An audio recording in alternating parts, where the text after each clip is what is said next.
Good morning, everyone. This is Bag of Dawn at StockMarketCaddy.com. It's January 30th at about 7:45 in the morning, and I wanted to come back to a chart that we had first done months ago, and it's really been interesting how this has played out. I'm going to show you, this is a line chart, a weekly line chart on the S&P. I want to show you where we've been, how we mark this up, and what our projections are showing us today. This was the crash. This was March '09, where the central planners, Bernanke, Paulson, Geithner, launched their Manhattan Project, the QE bomb, if you will, the financial bomb, the liquidity bomb, to stop the world from melting down, so they say, and we launch. Now, we marked this up.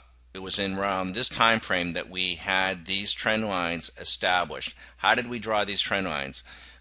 We knew we could connect this one to this and then let it go, and that's where that line went to. This was the obvious A point. When we came up here, we pulled back, and when we touched, it was at this point that we were able to draw this trend line, and that gave us our channel. So when we drew this up, on time frame, we were here. We were marking this as the A point.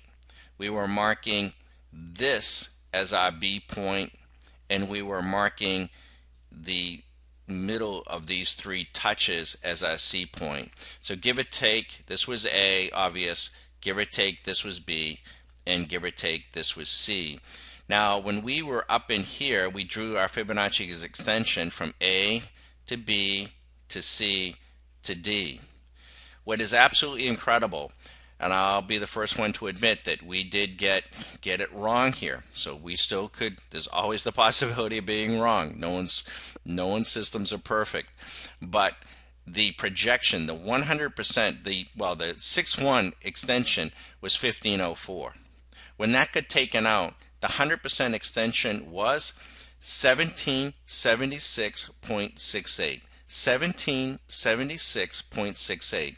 Folks, we drew that months ago. Where are we today? 1776.25. And before this video is over, I wouldn't be surprised we're at 0.68. How and why these Fibonacci numbers work is for someone else. I don't know if the central planners know what they mean and can help herd people, and there's a behavior with them. I don't know if they're a self-fulfilling prophecy, but these numbers a lot of times get hit.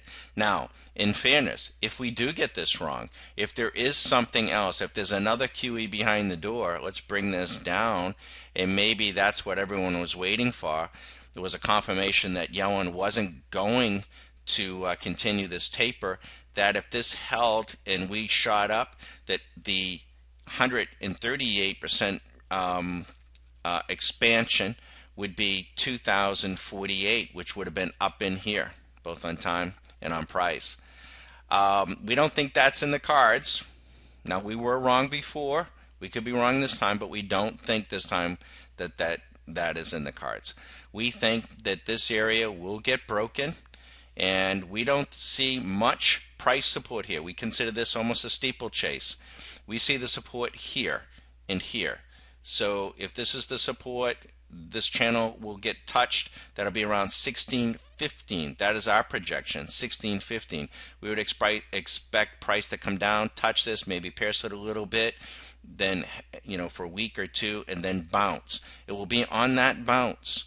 If you didn't short and participate here, it'll be on that bounce, potentially right back up to 1775, that you'll want to be selling with both hands. We will be. This target area, by the way, we drew that weeks ago, if not months ago. Now, I also want to bring your eye to the time cycles. We drew a time cycle from A to B, and then we let it extend itself. We found when we did this, we were up in here. And we found it hard to believe that the correction wouldn't get started until around the second or third week of February in 2014. Once again, hard to believe. Folks, my history brings me back to another comparison. If this was a Manhattan Project with Paulson, Geithner, and Bernanke as the pilot, a financial Manhattan Project, I'm reminded of the Manhattan Project in Los Alamos. You had Oppenheimer, Fermi, General Groves. When they set the atomic bomb off for the first time, there were a couple of things they didn't know. They didn't know if they were going to blow up just the desert, New Mexico, or the entire world. Fortunately, it was just the desert. And when their pilot Tibbets took to the air, they warned him, that he had the potential to be a hero, and if it worked, great. If it didn't, he'd probably wind up in jail.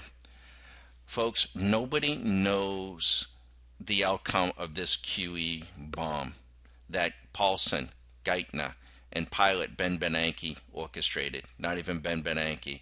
Rest assured, they're watching. No one knows how much leverage there is. If we come down and test this and bounce and then fail, and we should ever challenge the lows down here, rest assured, pilot Ben Bernanke will not be a hero. It will not be Obama's fault.